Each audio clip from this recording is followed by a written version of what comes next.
Hey guys, today is Wednesday, August 8th of 2018, and I want to just get in touch with you guys, see how you guys are doing out there, but also too, I want to talk about a few things after the math of transition. And where I'm going with that is I had my family over for Memorial Day weekend, and my sister asked me, why don't I swim with them anymore? Why don't I get in the pool? One of the reasons I didn't in the beginning was because the scars on my chest. My scars are still visible, and plus I'm not comfortable with the way my chest turned out. Good, don't get me wrong. Dr. Brownstein did a great job. It's just the weight and the inflammation in my body that I have has caused me some weight underneath my arms, and I'm not comfortable with that. Now, in previous videos I've shown my chest. I did have a revision last year. It did not really do anything different except for I got a huge hematoma and it had to be drained. It was a horrible experience. And if you were to ask me today, was it worth it? I'd say no. I would not do that revision again. What has happened is too, it has, I don't know if you can see it. Yeah, it's this side. Right here, it squares off, kind of gathers. It didn't do that before. I had the balloon.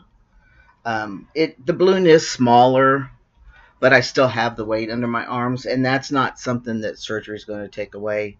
And I realize that now. I was hoping that the plastic surgeon would have said, "Hey, that's just extra weight. I suggest you try to work it off or do what you can to get it off." I don't think surgery is going to do what you want it to do. Not only that, but she pulled the skin enough to where she just dropped the nipple just a little bit. And I noticed it. Of course, it's my body. And so, anyway, that's why in the beginning, I mean, my wife used to tell me, just wear a t shirt. Some of my brother in law, some of my nephew in laws would wear t shirts at different times. I think Jeff wore one when he first got around the family, but now he doesn't. So it's all about being comfortable with yourself and around others. But now, the reason why I really don't get in the pool with them is since my phalloplasty, my great niece, she is 10 now, and every time she sees me, she looks at my scar on my arm, and she just stands there and stares at and looks at me and smiles. And I go, what? She goes, it just looks like it hurts. And I said, I've told you over and over it doesn't hurt. And this last time that she was over at that at Memorial Day, she did the same thing, and I did tell her, I said, one day you'll come here and you'll see my arm and it won't bother you or you won't make a comment about it anymore. And she just smiled. Um, but my sister asked me why I don't get in the pool. Well, that's why, because she will notice my scars, she will stare at me, and she will ask, why do I have scars there? And I'm just not going to put myself in that position. They have fun in the pool without me. I know my sister misses that little, playing volleyball, whatever it's called in the pool. But they all do it, and I just am not ever going to be comfortable around her. Not She's just one of those inquisitive children and notices everything.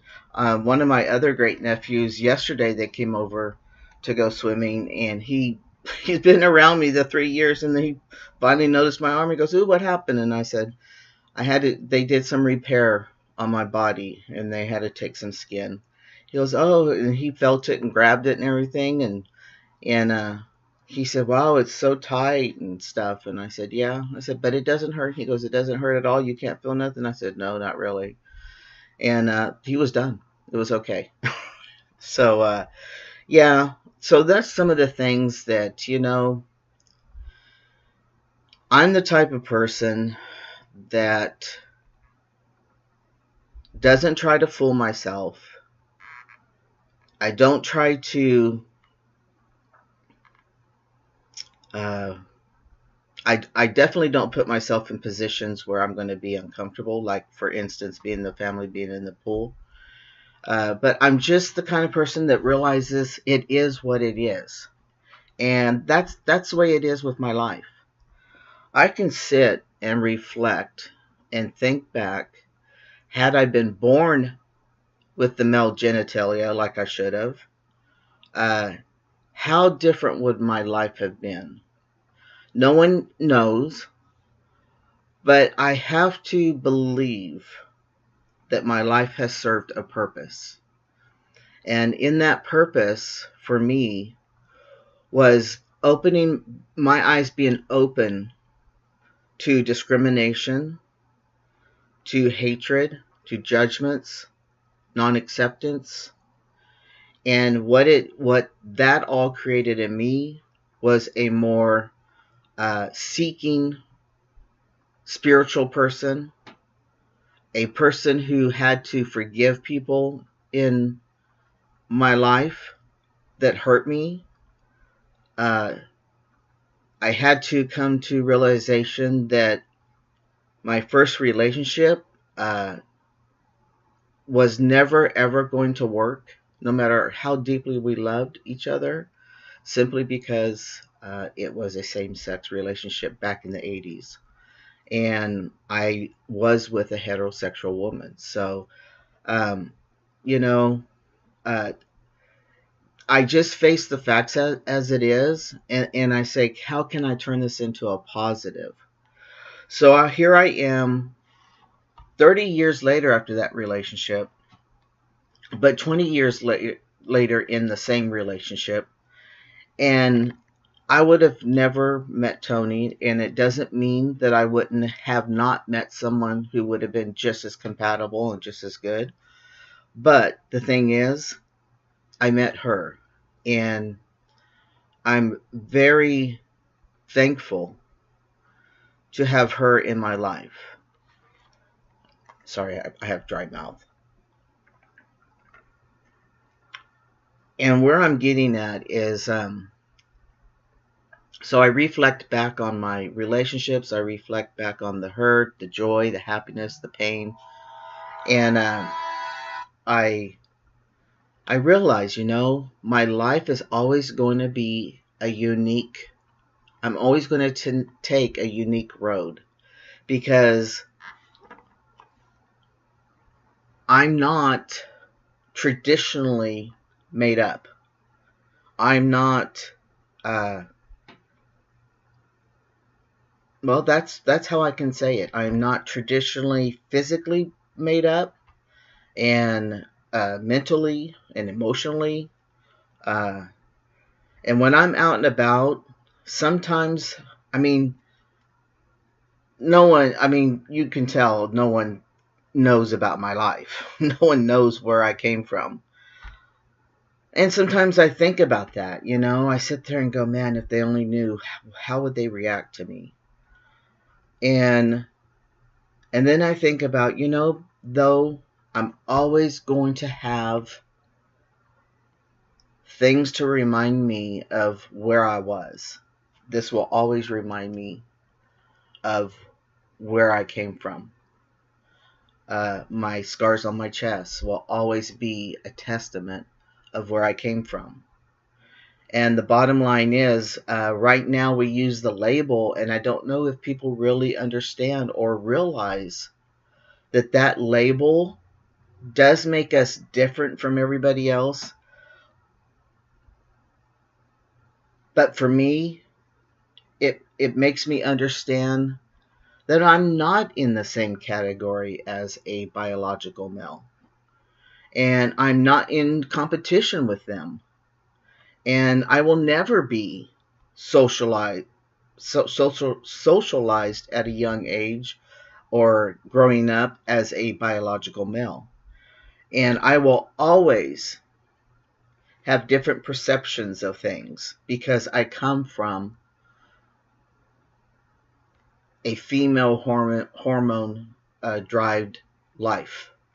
And although I was not a typical female, in fact, I just came across one of my toddler pictures in black and white. That's how old I am. And I had to take a picture with my sister who was 6 months old. And I've got my arm around her, and I've got my other hand laying like on the inner thigh of my other on my leg. And I've got this look on me, and it just looks like a little boy grabbing his sister. There's no female in it. In fact, I showed the picture to my psychologist, and she just said, "You're absolutely right. That's a little boy grabbing his sister." And one thing, though, I do take with me each day is that no matter how imperfect I am as a human being physically, it's perfect for me. It's what makes me smile. It's what pushes me to wake up every day and meet whatever is in the day for me, to face it face to face. And there's times that I'll get to thinking like this. I'm a deep thinker. I analyze things all the time and sometimes overanalyze them. But I'll be driving, and I, like yesterday, I went to Tractor Supply. For any of you guys who don't know what Tractor Supply is, it's a store that has a little bit of everything for farming, ranchers, your regular households. So they carry a lot of the horse feed and stuff, and things that go with horses, equine, and goats and sheep and cows and stuff. And then they carry craftsman tools, and so it's just a what is it, a Heinz 57 store. Um, but as I got in the truck and just thinking about my interactions with the people in the store and how I carry myself, and you know, I think, I'm finally there, and with the understanding that I do walk and always will walk a special journey. Um, I am thankful. As much hurt and pain as I went through, as much of being confused and not understanding why I was born the way I was, especially when I've been told all my life that God doesn't make mistakes. Um, I have to say that I would live my life the way I did all over again, to be here and to have pushed the traditional walls of religion down. I remember, now some of you might relate to this and some of you might not, but being raised in the Western culture of Christianity, you're taught to depend on your higher divine, and you're taught to go to Him when you're troubled. And it was through all those years of pain and suffering, the relationships, not getting one right, trying to do my best in another, and going to Him just feeling whooped. And I always was re-energized. I was always felt made to feel like it's okay. You'll get through this, and this too shall pass. And so in my my first relationship, before, when we first was entering into it, and you hear God doesn't make mistakes, I always used to pray, God, I'm not fake. I'm not trying to force anything here. Why am I so different? And I had a voice come to me, and whether it be my inner voice in a different cadence or tone, say to me that I'm okay and that God doesn't make mistakes. And so I was able to pick up and move forward, pick my head up high. The one thing in my life I always did was depend on God. He was my comforter, the Lord. Um, I always felt the Spirit in with, even now, every day I feel it. My spiritual being. I'm in tune with my spiritual being. And when I say I've been able to tear down the walls, I've tore down those traditional ways of thinking. And he told me I'm bigger than these walls. And we were raised that we only listen to the person on the at the pulpit, and whatever he says goes. We weren't raised to think for ourselves. We were raised to do what we were told. And I changed that. And I also kind of broke that, was an example of my family, because I used to tell them, fill in here. Don't hear what he says. Fill it in here. If it's not right for you, then it's not right.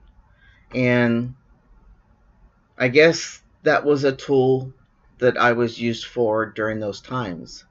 But I am thankful that even though I am fully male now, I have my own imperfections in my body, but I am still a human being.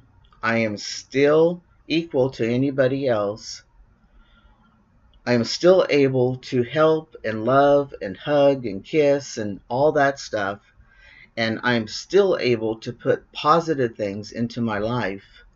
And when something tugs at me and makes me want to feel indifferent, makes me want to, or tries to make me feel wrong, I don't even give it a second thought anymore. And that's where I've come to. Understanding that the label trans man will always be my title. I will always be a trans man. And that's okay. And I think a lot of us, I don't know if a lot of us even think about accepting yourself as a trans man. Now, I'm not saying you don't accept yourself. I'm trying to put it on a higher level of when you go out and maybe you're misread, or you go out and you have scars or your body's not perfect, and you feel that awkward, unworthy, those unworthy feelings, that's where I'm saying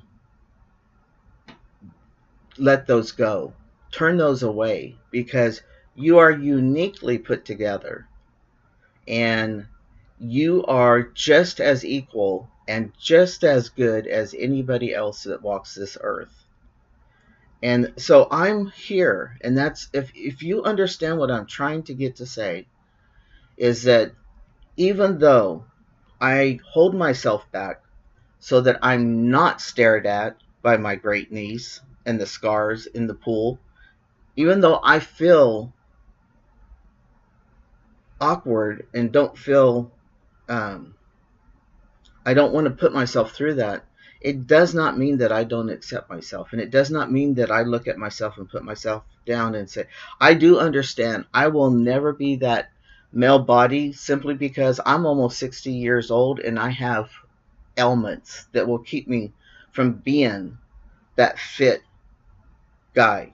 And if any of you don't have ailments, don't have physical handicaps, and you want to be one of those guys, then you're the one who's going to have to put the work in, because you can be that guy. There is nothing saying you can't be that guy.